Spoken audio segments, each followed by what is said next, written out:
The victorious return from the war by Ginzberg. After the close of the campaign against Midian, the warriors returned with rich spoils to the camp of Israel. But they were such pious and honorable men that they did not lay claim to the booty, but rendered it all up, so that it might be impartially divided among all. 857, as they were honest and conscientious in their relations between man and man, so likewise were they very strict in their observance of religious statutes. Throughout the time of war not a single one of them neglected even the slightest religious ceremony, were it only to put on the phylactery of the forehead before that of the arm. 858 But they were especially careful never again to be tempted by the Midianite women. If they entered a house to take its treasures from it, they did so in pairs, one blackening the faces of the women, and the other seizing their ornaments. In vain would the Midianite women cry, "Are we not creatures of God that ye treat us thus?" Whereupon the Israelites would say, "Were not ye the cause that so many of us found their death? Justly therefore could these pious men say to Moses, Thy servants have taken the sum of the men of war which are under our charge, and not one among us had committed a sin or an unchaste action. We have therefore brought the Lord's oblation to make atonement for our souls." Moses thereupon said in surprise, "Ye contradict yourselves, what need of atonement is there if no man among you is guilty of sin?" They replied, "It is true, our teacher Moses, 2 by 2 did we approach the women, one blackening their faces and the other taking off their earrings. But even though we committed no sin with the Midianite women, still the heat of passion was kindled in us when we took hold of the women, and therefore by an offering do we seek to make atonement."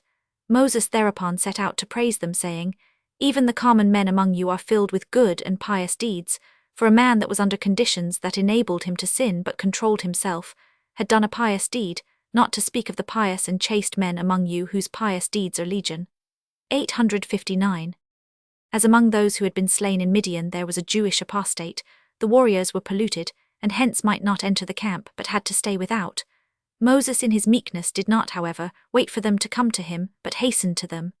When, however, he heard that they had killed only the men but not the women, his wrath was kindled against the leaders of the army, for upon the leaders falls the blame for the faults of the people. He reproached them, pointing out to them that it had been the women who really had brought disaster upon Israel at Shittim. But Phinehas replied, "Our teacher Moses, we acted according to thy instructions. Thou didst bid us only avenge ourselves of the Midianites, but madest not mention of the women of Midian." 860 Moses then ordered them to execute all the women of the Midianites that were ripe for marriage, but to spare the young girls. In order to determine the difference in age, all were led past the gold plate of the mitre on the high priest's forehead, and this had the effect of making those who had been doomed to death grow pale. 861. In punishment for Moses' outburst of anger, God caused him to forget to communicate to the soldiers outside the camp the laws of purification. These were then announced by Eleazar, Aaron's son. It was not, however, proper for him to pronounce a law in the presence of his teacher Moses, and he was accordingly punished for his lack of reverence to his teacher Moses. God had previously said that whenever Joshua wanted to inquire of God, he was to stand before Eleazar the priest, and inquire of him by judgment of the Urim and Thummim. But this did not come about. In all his long career, Joshua had no need of asking Eleazar's counsel, so that the latter lost the honor that had been intended from him. 862.